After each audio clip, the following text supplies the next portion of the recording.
Good morning students.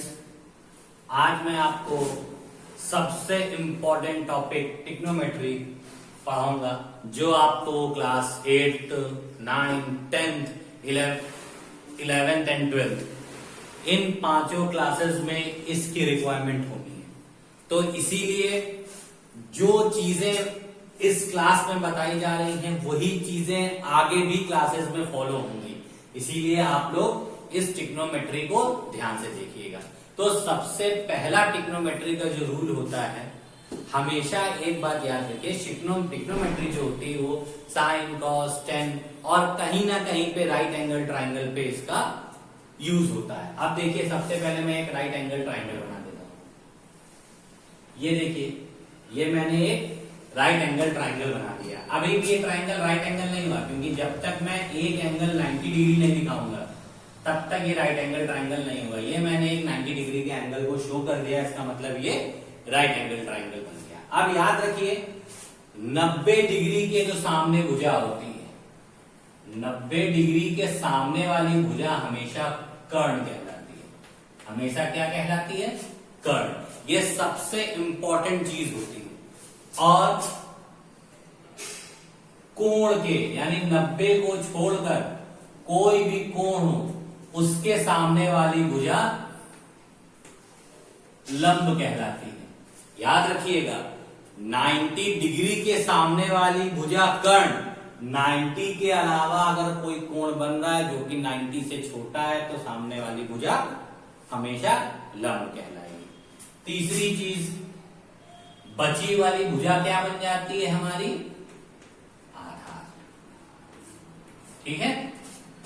जैसे अगर हम यहां कोण ए की बात करें, ठीक, देखिएगा फिगर में ध्यान से, अगर मैं कोण ए की बात करता हूं तो ये चीजें कैसे फॉलो होती हैं? देखिए, कोण ए की बात करता हूं तो मैंने बताया कोण के सामने वाली भुजा क्या? लंब। तो इसका मतलब ये भुजा मेरी क्या हो गई है? लंब। क्यों? ये ए कोण के सामने। मैंने बताया 90 डिग्री के सामने वाली भुजा कर्ण, तो 90 डिग्री के सामने ये भुजा है और ये मेरी क्या हो गई? कर्ण। तो तीसरी भुजा मेरी अपने आप क्या बन गई? आधार। ठीक है। तो ये चीज आपको इसमें समझ में आ गई कि कौन सा लंब, कौन सा कर्ण, कौन सा आधार। ठीक है। 90 के सामने कर्ण, 90 से कम किसी भी कोण के सामने लंब, और जो बचा वो क्या हो गया मेरा? आधार। ये चीजें हमारी कंफर्म। अब देखिए, इसके कुछ फॉर्मूले होते हैं, उसको देख लीजिए। पहला, जब तक किसी भी कोण की बात नहीं की जा रही है, आपको ये त्रिभुज बना दिया गया है। ये ए है, ये बी है और ये सी है। ये 90 डिग्री का एंगल। ठीक। इस पे हम किसी पर्टिकुलर कोण की बात नहीं कर रहे हैं। तब क्या होता है? तो साइन थीटा बराबर होता है हमारा लंब बटे कर्ण। ठीक है, पहला। दूसरा, कॉस थीटा बराबर होता है मेरा आधार बटे कर्ण। ठीक है। और तीसरा, टेन थीटा बराबर होता है लंब बटे आधार। कोई दिक्कत तो नहीं? ठीक। चौथा, कॉसेक थीटा कर्ण बटे लंब। पांचवा, सेक थीटा कर्ण बटे आधार। कॉट थीटा आधार बटे लंब। अब आपको लग रहा होगा सर आपको ये बहुत बड़ा अच्छी तरीके से याद है, हमें कैसे याद हो? तो एक सिंपल सी एक मैं चीज लिख के दे रहा हूं, एल ए एल, इसको बोलते हैं लाल बटे कक्का। के ए। ठीक है, अब कैसे, ऊपर लिख लीजिए, सबसे ऊपर लिखिए यहाँ पे साइन। देखिए साइन थीटा बराबर मेरा क्या आ गया, लंब बटे कर्ण। ये देखिए लिख दिया मैंने। इसके ऊपर लिख लीजिए कॉस, तो कॉस थीटा बराबर मेरा क्या आ गया, आधार बटे कर्ण। और सबसे नीचे लिख दीजिए टेन, तो टेन थीटा बराबर मेरा क्या आ गया, लंब बटे आधार। ये तीनों चीजें सही हो गई। अब याद रखिए साइन का हमेशा उल्टा कॉसेक होता है। साइन का उल्टा क्या होता है, कॉसेक। तो साइन के ठीक नीचे लिखिए कॉसेक। देखिए ये मैंने लिखा कॉसेक थीटा। कॉस का उल्टा होता है सेक, ये मैंने लिखा सेक थीटा। और टेन का उल्टा होता है कॉट, ये मैंने लिखा कॉट थीटा। देखिए कॉसेक की बात आई तो कर्ण बटे लंब, क्यों, अब उल्टा है, उल्टे से चलेंगे। सेक की बात आई कर्ण बटे आधार, और कॉट की बात आई आधार बटे लंब। तो ये आपका बेसिकली, ये अगर आपको पता है तो आप लोग ट्रिग्नोमेट्री सेक्शन के ये काम कर सकते हो। और अगर ये आपको पता है तो आप ट्रिग्नोमेट्री में कभी कोई चीज गलत नहीं कर सकते हो। अब उल्टे की बारी आई, मैंने बताया उल्टा कैसे होता है, इसका फॉर्मूला और देख लीजिए। देखिए मैं यहां बताने जा रहा हूं,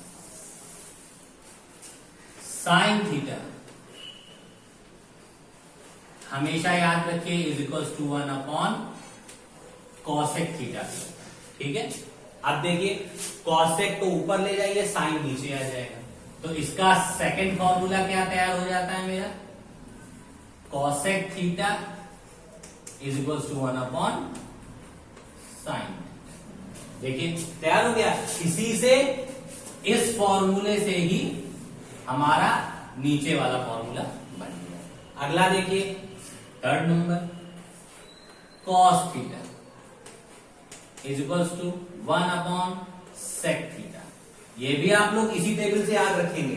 कॉस के नीचे सेक लिखा हुआ है, इसका मतलब cos theta is equals to 1 upon sec theta. अब देखिए इससे मैं फॉर्मूला चेंज कर रहा हूं, तो sec theta is equals to 1 upon cos theta हो गया। ठीक है, और ये आपका फॉर्मूला नंबर 4 बन गया।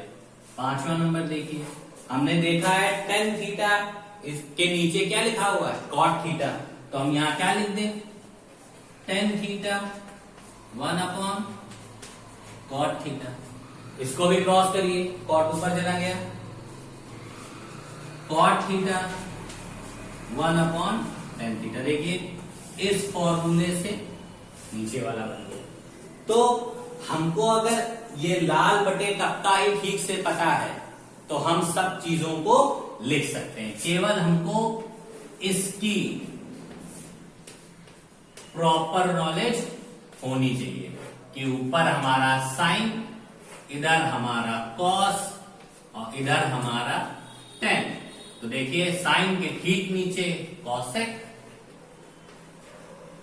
कॉस के ठीक नीचे सेक और टेन के ठीक नीचे कॉस। देखिए जब साइन की बारी आई तो कॉसेक अपॉन में होता है, तो यहां देखिए कॉसेक आ गया, फिर क्रॉस मल्टीप्लिकेशन करके मैंने कॉसेक को ऊपर भेज दिया, साइन को नीचे कर दिया। कॉस की बारी आई तो कॉस के नीचे ठीक सेक लिखा था, तो कॉस के नीचे मैंने सेक लिख दिया।